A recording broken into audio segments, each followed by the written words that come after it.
मेरा ये दिलकश वीडियो उन लोगों की खातिर है जो अभद्र भाषा बोल के अपने आप को बड़ा साबित करने की कोशिश करते हैं। एजुकेशन, पैसा, बैंक बैलेंस, प्रॉपर्टी, ये आपसे कोई भी नहीं पूछता। फादर का नाम क्या है, कौन से खित्ते से आते हो, आपके फादर साहब कितने बड़े आदमी थे, ये कोई भी जानने की कोशिश नहीं करता है। आपका व्यवहार ऐसे लोगों से कैसा होता है जो अभद्र भाषा बोलते हैं। पहले तो इस बात को जान लीजिए कि अभद्र भाषा वही बोलता है, दूसरे के गिरेबान में हाथ वही डालता है जो नंगा होता है। यदि खामोशी से काम ख़त्म कर लिया जाए, वक्त पार कर लिया जाए, या उस जगह से उठ लिया जाए जिस जगह में अभद्रता हुई है, चाहे वो रिश्तेदारी में हुई है, चाहे वो दोस्ती में हुई है, चाहे वो किसी भी जगह हुई है। बात बड़ी पुरानी है। मेरे एक पहचान वाले थे, रामलाल जी। उन्होंने पाकिस्तान की एक बात बता डाली।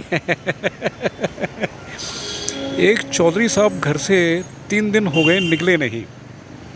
उनके एक दोस्त उन्हीं के घर में जाके पूछने लगे, चौधरी साहब आप पहले रोज़ दिखते थे, अब क्या हो गया, आप तो बाहर आना ही बंद हो गया, आज तीसरा दिन है।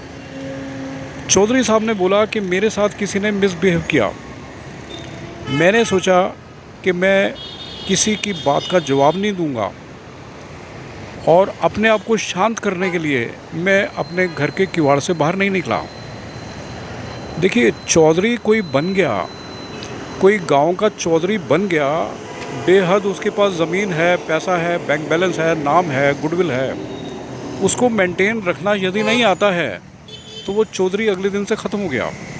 चौधरी वही बना रह सकता है जिसमें अपनी क्वालिटी है, जिसमें अपनी समझ है, जिसमें अपनी सूझबूझ है कि अब मुझे क्या करना होगा। इसी से कनेक्टेड बात है, यमराज को भी बड़ी परेशानी हो गई कि मैं इस आदमी को मार करके लाने वाला था, मगर मुझे फैसला करना होगा कि ये आदमी ही गुनाहगार है जहाँ पर झगड़े हुए थे, जहाँ पर गुनाह हुए थे, या दूसरा कोई है। घटना हमारे पुराणों से ली गई है। तो यमराज भी इस चीज़ में चिंतित हो गए कि ऐसे आदमी को ज़िंदा मार के नहीं ला सकते कि जिसका गुनाह ही ना हुआ हो। तो अब ये विचारणीय हो गया कि गुनाह किसने किया। यमराज ने ये सोचा, जिसने टिचकरबाजी की, जिसने बदतमीज़ी की, जिसने अभद्रता की, जिसने बेवजह दूसरे को सताया, जिसने बेवजह दूसरे की मजाक उड़ाई। देखिए, वक्त की बात होती है। अच्छे से अच्छे व्यक्ति का जब वक्त ख़राब होता है और कोई टिचकरबाजी करने लगता है, sarcastic लैंग्वेज बोलता है, अभद्र भाषा बोलता है, ऐसे में भद्र व्यक्ति का क्या काम है, भद्र पुरुष का क्या काम है? खामोशी।